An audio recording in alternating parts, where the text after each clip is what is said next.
여러분, 혹시 이런 광고 문구를 본 적 없으신가요? 개인 택시하면 월 700만 원 번다. 내 차 내가 몰고, 내 시간 내가 정하고, 사장님처럼 일하는 자영업의 꽃. 정년도 없고, 실적 압박도 없고, 그냥 운전대만 잡으면 되는 인생 제2막. 은퇴를 앞둔 중장년층에게 이보다 더 달콤한 유혹이 또 있을까요? 실제로 유튜브만 봐도 택시기사님들이 공개하는 월 매출 장부가 화제입니다. 한 달에 700만 원, 많게는 800만 원까지 찍힌 매출 기록을 보면 정말 대단해 보입니다. 일반 직장인 월급의 2배가 넘는 금액이잖아요. 그런데 잠깐, 여기서 꼭 짚고 넘어가야 할 게 있습니다. 그 700만 원이라는 숫자, 정말로 기사님 손에 그대로 쥐어지는 돈일까요? 오늘은 택시기사 월 700만 원의 진짜 정체를 낱낱이 파헤쳐 보겠습니다. 그리고 이 이야기의 끝에서 여러분은 어쩌면 이렇게 말하게 될지도 모릅니다. 아, 그랬구나. 그리고 택시를 탈 때마다 운전대를 잡고 계신 그분들이 참 존경스러울 겁니다. 먼저 가장 궁금한 것부터 확인해 볼까요? 택시기사는 정말 한 달에 700만 원을 벌까요? 결론부터 말씀드리면 매출 기준으로는 사실입니다. 개인 택시 기사들의 평균 월 매출은 업계에서 600만 원에서 800만 원 사이라고 이야기합니다.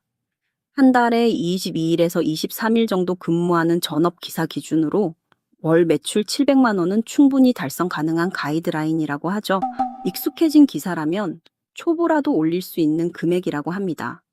숫자만 보면 정말 매력적인 직업처럼 보입니다. 그런데 이 700만 원이 어떻게 나오는 금액인지 아십니까? 하루에 8시간, 많게는 10시간 이상 운전대를 잡아 하루 평균 25만 원에서 30만 원의 매출을 올려야 나오는 돈입니다. 서울 기본 요금이 4,800원이니 하루에 50명에서 60명의 승객을 태워야 하고 거리로는 하루에 200km에서 300km를 주행해야 나오는 금액입니다. 서울에서 부산까지가 약 400km인데 그 거리의 절반 이상을 매일같이 도로 위에서 달려야 한다는 계산이 나옵니다. 이 숫자만 봐도 결코 쉬운 일이 아니라는 게 느껴지시죠? 그런데 진짜 문제는 여기서부터 시작입니다. 매출 700만 원, 이건 어디까지나 매출이지 수익이 아니기 때문입니다. 자, 이제 진짜 숫자를 까볼 시간입니다. 700만 원 매출에서 과연 얼마나 남을까요? 먼저 개인 택시 기사들의 지출 구조를 살펴보겠습니다. 지출은 크게 세 가지로 나뉩니다. 하나는 연료비와 보험료 같은 소비성 지출. 둘째는 노란우산공제나 연금 같은 저축성 지출. 셋째는 면허를 구매할 때 발생한 대출금을 갚는 금융성 지출입니다. 여기서 가장 큰 충격은 바로 금융성 지출입니다.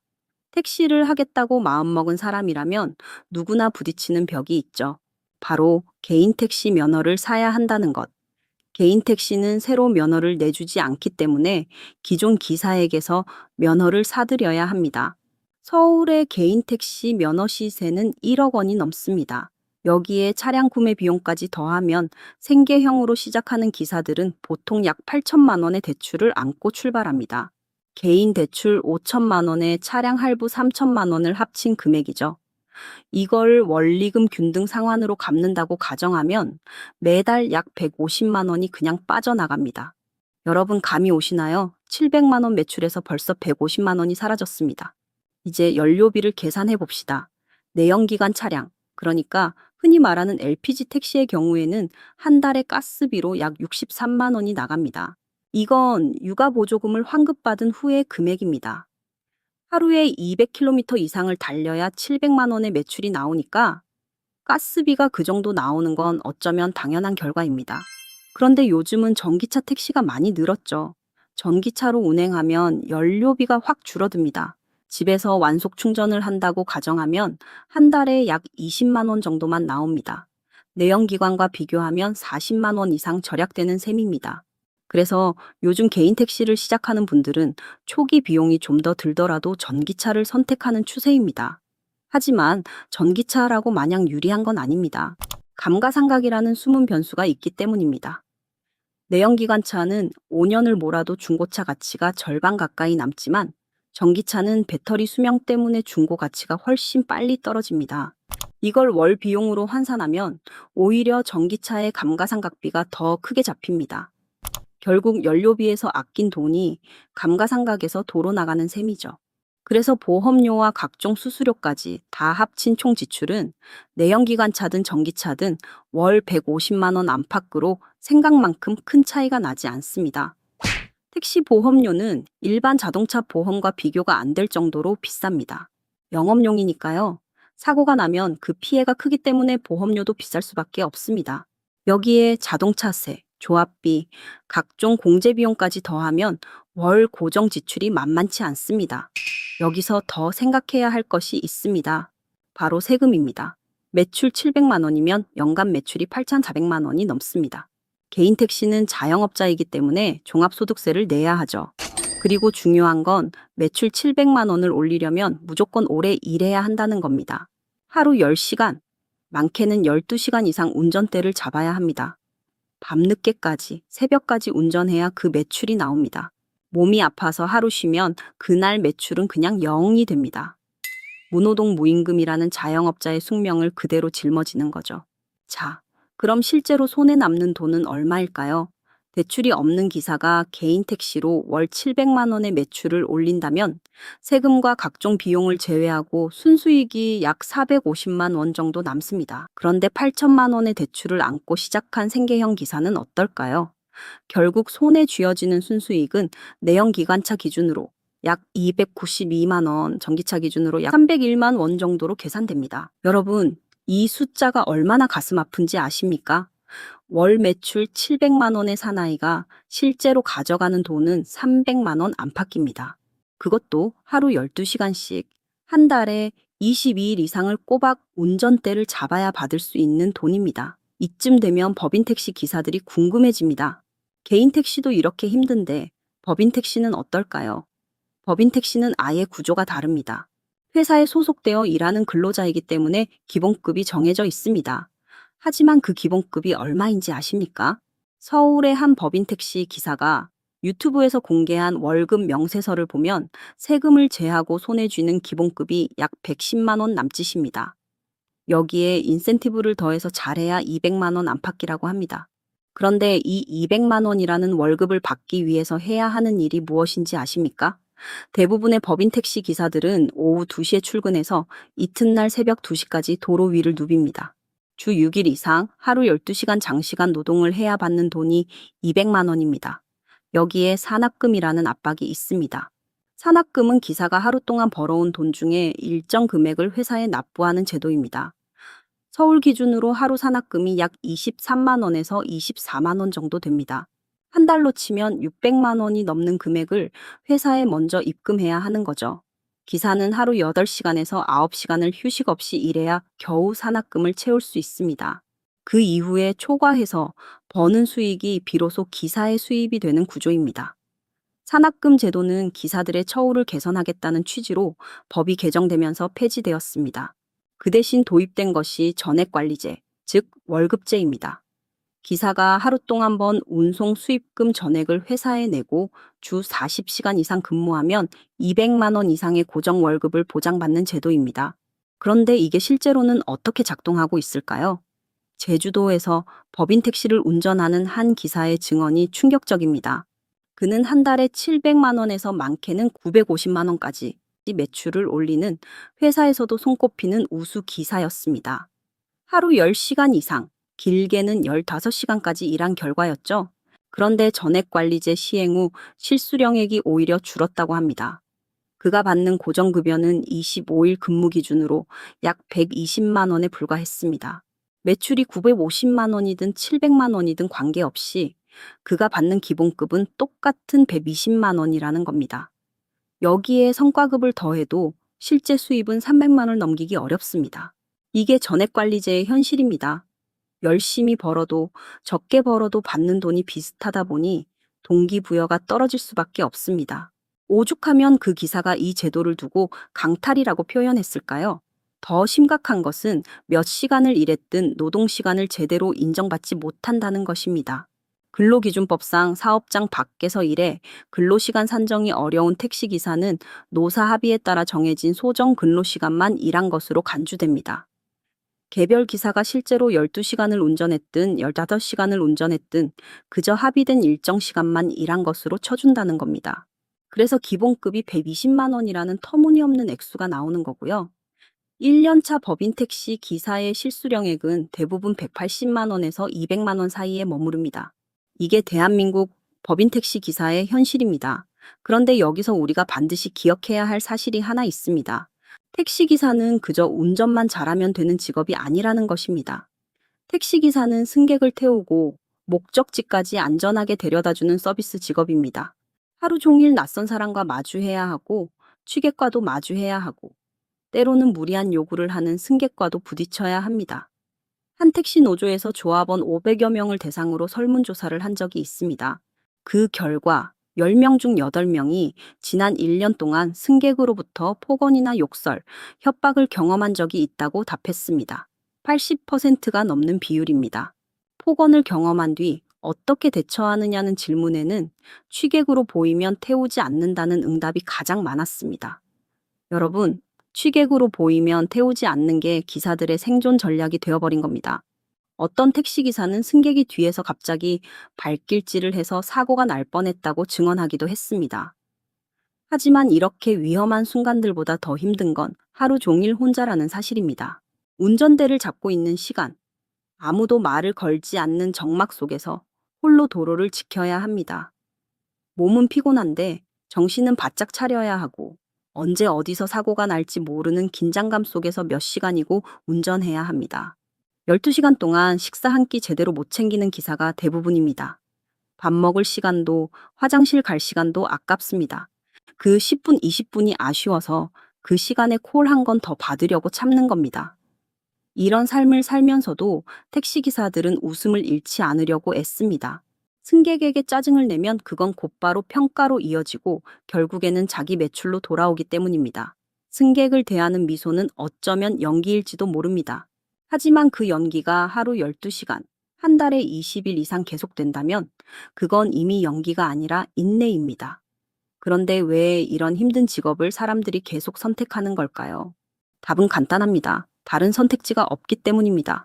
정년퇴직을 한 60대, 명예퇴직을 한 50대, 구조조정의 칼바람을 맞은 중년의 가장들. 이들에게 다시 취업시장에 도전하라는 말은 너무나 가혹한 현실입니다. 나이 때문에, 학력 때문에, 경력 단절 때문에 수많은 문이 닫혀 있습니다. 그런데 택시기사는 다릅니다. 나이에 상관없이, 학력에 상관없이, 경력에 상관없이 누구나 도전할 수 있습니다. 운전면허만 있으면 됩니다. 정년이 없고 회사의 눈치를 보지 않아도 되고 누군가의 지시를 받지 않아도 되는 자유가 있습니다. 그 자유를 얻기 위해서 사람들은 장시간 노동과 불규칙한 생활, 위험한 상황까지 감수하는 겁니다. 그래서 개인 택시 기사 2명 중 1명은 65세 이상입니다. 60세 이상으로 넓히면 무려 76%까지 올라갑니다. 법인 택시 기사도 60세 이상 비율이 60%에 달합니다.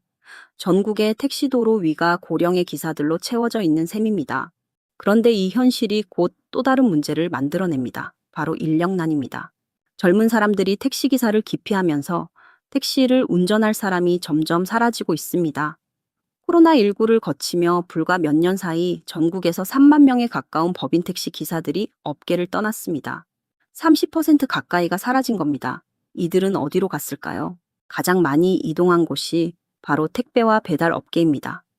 조사에 따르면 국내 택배기사의 월 평균 총수입은 517만 원, 배달 플랫폼에서 주 40시간 이상 일한 라이더의 월 평균 소득도 400만 원으로 집계되었습니다. 이건 법인 택시 기사의 평균 수입인 300만 원 미만보다 훨씬 많은 금액입니다. 하루 12시간씩 일하고 산업금에 시달리면서 200만 원 남짓 받을 바에야 자유롭게 오토바이를 타고 배달하면서 400만 원을 버는 게 합리적인 선택이 될 수밖에 없죠. 그 결과 도심에서 택시 잡기가 하늘의 별 따기가 되어가고 있습니다. 연말이 되면 더 심해집니다. 회식 시즌이면 밤 10시 이후에는 호출 앱을 켜도 차가 잘 잡히지 않습니다. 심지어 비싼 요금을 내고 프리미엄 콜을 불러도 한참을 기다려야 하는 게 현실입니다. 시민들은 불만을 토로하지만 택시 회사들은 기사가 없어서 차를 굴릴 수 없는 상황입니다. 실제로 전국 법인 택시의 가동률은 30에서 40%에 불과합니다.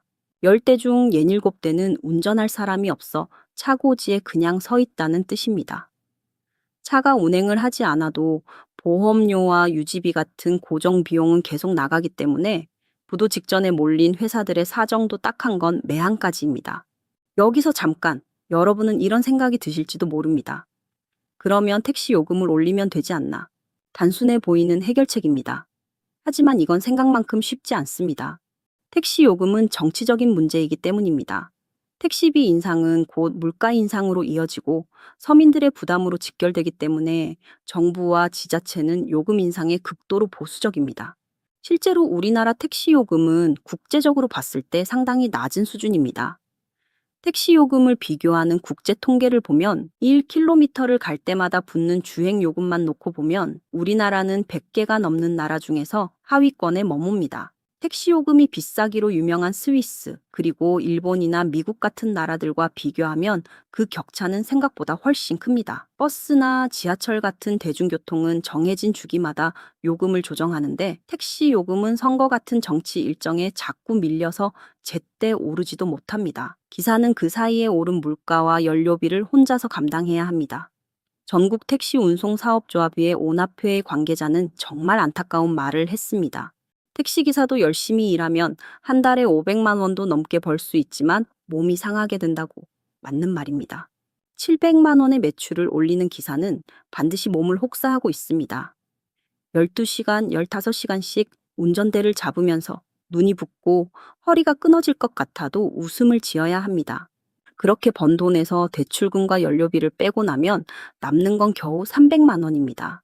자, 이제 가장 중요한 순간입니다. 여러분은 지금까지의 이야기를 들으면서 한 가지 의문이 드실 겁니다. 도대체 700만 원 매출을 올리는 택시기사의 하루는 어떤 모습일까? 그 질문에 답을 드리겠습니다. 새벽 5시, 도시가 잠에서 깨어나는 시간.